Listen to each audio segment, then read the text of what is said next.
અહીંથી અમે દર્શન કરી સીધા નીકળી ગયા પાલનપુર સિટીમાં. આવી ગયા પાલનપુર સિટીની અંદર.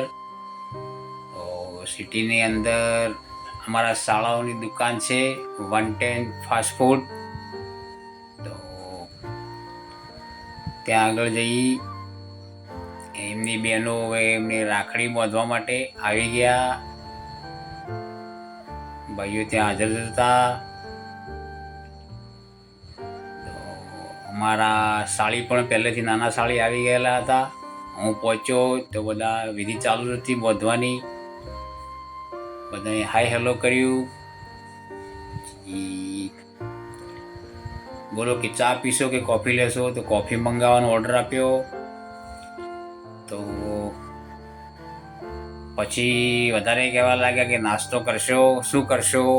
તો મેં પ્રપોઝલ રાખ્યું ભેળનું. તો બહેનો પણ એગ્રી થઈ ગઈ ભેળ માટે. અમારા સાળી અને અમારા ઘરવાળા ભેળ બનાવી રહ્યા છે, અમારા શાળા મોટા શાળા. આમ તો પાલનપુરમાં પ્રખ્યાત છે 110 ફાસ્ટ ફૂડ ચાઇનીઝ. કન્ટેન્ટ અને ક્વોલિટીમાં એકદમ પરફેક્ટ, વ્યાજબી ભાવ અને સરસ મજાનું તમે બેસીને નાસ્તો કરી શકો એવું સ્થળ છે. જે પાલનપુર સિટીની અંદર પ્રવેશતા બનાસ ગોલાઈથી આગળ જગાણા ગોળાઈ આવે અને જગાણા ગોળાઈથી સીધો જ જગાણા ગામ તરફ રસ્તો જાય.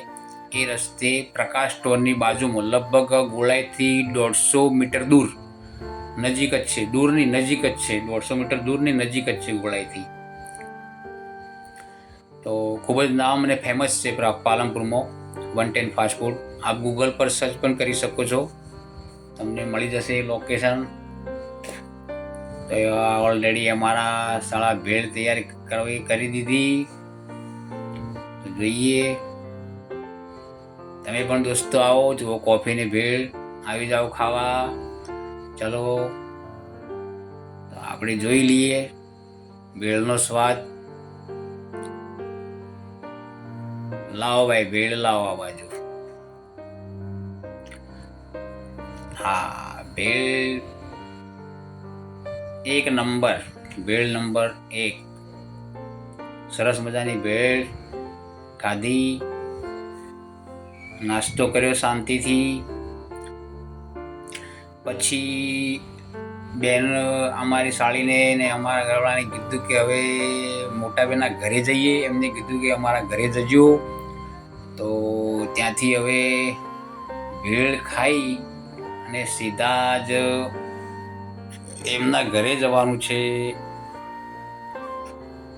તો ચલો દોસ્તો, હવે ભેળ જમી લઈએ, નાસ્તો કરી લઈએ ભેળનો. ને સરસ મજાની ભેળ બની છે, મજા આવી જાય એવી. ચલો હવે આપણે મોટા શાળાના ઘરે જઈએ.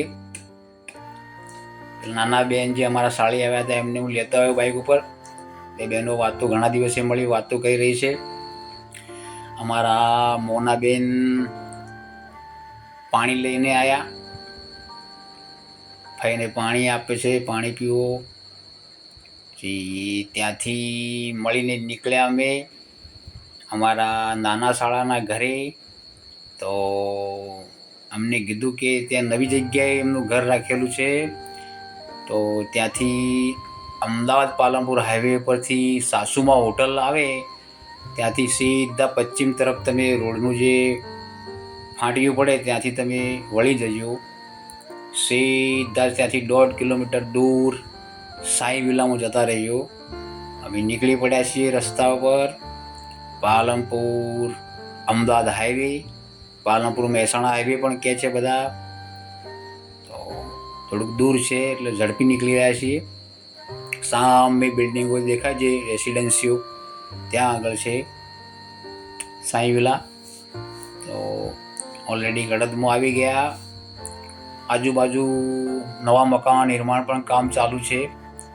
આમ તો અહીં વેરાણ વગડા જેવું હતું, પણ અત્યારે બધી રેસિડેન્સીઓ બની ગઈ છે. માણસો વધે છે પણ જમીન ક્યાં વધે છે? તો બધું સગવડ તો જોઈએ જ. એ માટે દિવસે દિવસે બધું વધે જ જાય છે. આ રહેવા માટેના સાધનો, જમીન ઓછી થતી જાય છે. શું કરીએ હવે, રહેવા માટે જોઈએ. આવી ગયા ઓલરેડી સાઈ વિલામાં પ્રવેશી રહ્યા છીએ ગેટની અંદર. સીધા હવે નાના શાળાના ઘેર. તો આગળ ગાડી પડી, લાલ ગાડીના આગળ ત્યાં એક ઝાડ રહ્યું, ત્યાંથી એ સ્ટ્રીટમાં અંદર દાખલ થવાનું છે. કલરવાળા ભાઈ લઈને જઈ રહ્યા છે. ગાડીના બાજુમાંથી વળી જવું પડશે. હવે ત્યાંથી વળી ગયા. હવે આવી ગયા નાના શાળાના ઘરે. બાઇક પાર્ક કરવા માટે જગ્યા મળી ગઈ. જગ્યાએ બાઇક પાર્ક કરી નાખ્યું અને બહેનો ઉતરીને છે પાછળથી. ચાલો હવે ઘરમાં પ્રવેશ કરીએ. નવું જ ઘર બનાવેલું છે હમણાં. ચાલો હવે ઘરમાં.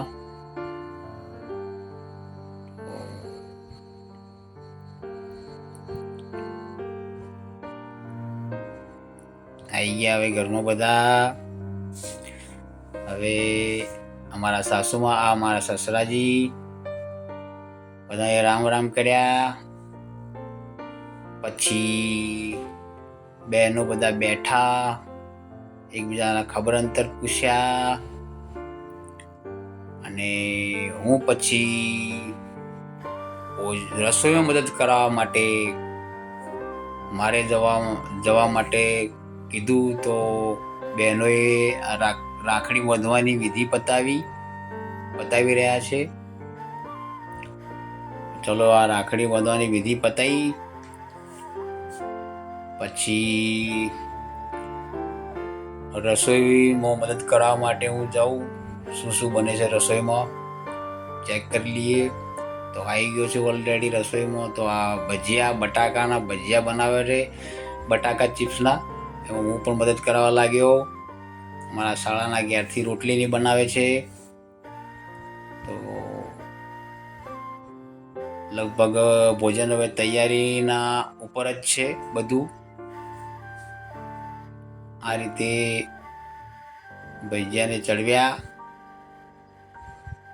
જો મિત્રો, ભોજન તૈયાર થઈ ગયું. કાલા જાંબુ, શાક, છાશ, દાળ, ભાત, રોટલી. ચલો મિત્રો, જમવા આવી જાઓ તમે પણ. તો આજનો આ વિડીયો આપણે અહીં સુધી રાખીશું. ફરી મળીશું નવા વિડીયોમાં. તો ત્યાં સુધી બધાને જય માતાજી, જય સિયારામ, જય દ્વારકાધીશ. તમને આ મારો વિડીયો ગમે તો લાઈક, શેર અને સબસ્ક્રાઈબ જરૂરથી કરજો મિત્રો. Bye bye, Tata.